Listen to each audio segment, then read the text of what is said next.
We don't need to take all the diamonds out. Diamonds can take heat, and you'll see once you start soldering how quick, because we are skilled, how quick we can get in and out without burning anything. So what we're going to do now, we're going to cut small bits of solder. So if you just film it so the people can actually see how small the pieces of solder actually are.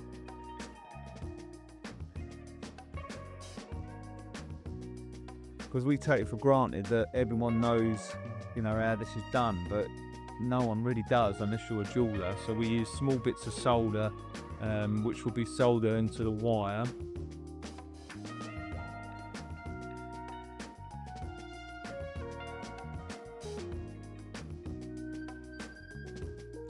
So that's just run that, so the solder just run on the edge of that wire. So now, Russell, if you film this area, this is important.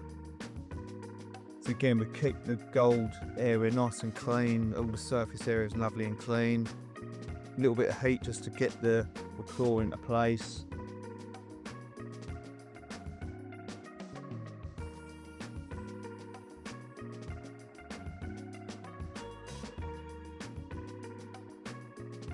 And that's it.